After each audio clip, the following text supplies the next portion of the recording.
There's a test that decides who gets six-figure engineering jobs, and it has almost nothing to do with engineering. You can grind it for 3 months, ace every problem, walk into the interview, invert a binary tree in 15 minutes flat, and still have no idea how to read a real code base, fix a production bug, or ship a feature that 10 other people depend on. LeetCode doesn't measure whether you can build software. It measures whether you studied for LeetCode. Here's the part nobody on the hiring side wants to say out loud. A developer can be in the top 1% of LeetCode and the bottom half of actual engineering. And the test cannot tell the difference. It was never built to. So before you spend another weekend grinding dynamic programming for a job that will never ask you to write dynamic programming, let's look at what this test is actually checking. Because once you see the gap, you can't unsee it. Picture a real engineer on a normal Tuesday, not a movie engineer, a real one. They open a code base they didn't write. 40,000 lines, no documentation, or worse, documentation that's 3 years stale and quietly lying to them. The job today is to find out why a microservice is leaking memory in production, not crashing, just slowly bloating until it falls over at 3 a.m. every Thursday. So they read, they trace, they form a theory, test it, watch it fall apart, build another one. They go find the person who wrote that module 2 years ago, and they sit in the ambiguity for 6 hours without a single green check mark telling them they're on the right track. That is the job. Reading more than writing, patience over speed, working with other humans across a system that's too big to hold in one head. Now picture the interview. You're alone, at a whiteboard. A stranger is watching you sweat. You've got 20 minutes. And the problem is invert binary tree, a thing you will never, not once, do in production. Look at the asymmetry. It's not just that the two tasks are different. They're cognitively opposite. The job rewards slow, collaborative, ambiguous, contextual thinking. The test rewards fast, solitary, sterile recall. One is a marathon you run with a team, in the fog. The other is a sprint you run alone, in a clean room, with a stopwatch. We filter for sprinters. Then we hire them to run marathons. And then we act surprised when half of them can't finish. So if LeetCode doesn't measure engineering, what does it measure? Because it does measure something. Let's be honest about that. It measures pattern recall under time pressure. There's a finite set of tricks, sliding window, 2 pointers, binary search, the same dozen dynamic programming templates. Master maybe 15 patterns, and you can fake your way through most problems you'll ever see. And recognizing those patterns fast, under pressure, is a real skill. I won't pretend it isn't. It takes discipline. It takes hundreds of hours. But here's the quiet part. Hundreds of hours is exactly the point. What LeetCode mostly measures is time. How much free time you had to grind, which makes it a proxy for privilege as much as for ability. The bootcamp grad with no kids and rent already covered grinds 300 problems.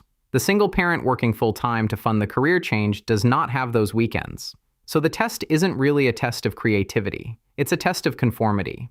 Did you do the assigned ritual? Did you grind the approved set of problems? In the approved way? Think about what that selects for. Not the most creative engineer. Not the best debugger. The person most willing to spend 3 months memorizing things they'll never use, just to prove they'll comply. It's an effort filter wearing the costume of a skill test. And that's what the test measures, pattern recall dressed up as engineering. But the real damage isn't in what it measures. It's in who it lets through and who it throws away. Let's look at both. Now we get to the part that should make every hiring manager uncomfortable, because a broken test fails in 2 directions at once. First, the false positive. Meet the grinder. 500 problems, pattern recognition like a machine, crushed every round, walked into a big tech offer. And on day 1, someone hands them a repo and says, spin up the local environment. They've never seen a Docker Compose file in their life. They can invert a binary tree blindfolded. They can't read a stack trace, can't reason about why a deploy failed. They freeze the moment the problem doesn't match a template they memorized. The test said hire. The job says, why did we hire this? Now the other direction, the false negative. And this one is worse. Meet the senior. 10 years keeping real systems alive, has debugged outages at scale, mentored teams, made architecture calls that saved companies real money. The kind of engineer you actually want. They sit down at the whiteboard. They're asked to implement a heap from scratch, from memory, in 15 minutes. And they freeze, not because they can't, because in 10 years of real work, they have never once needed to.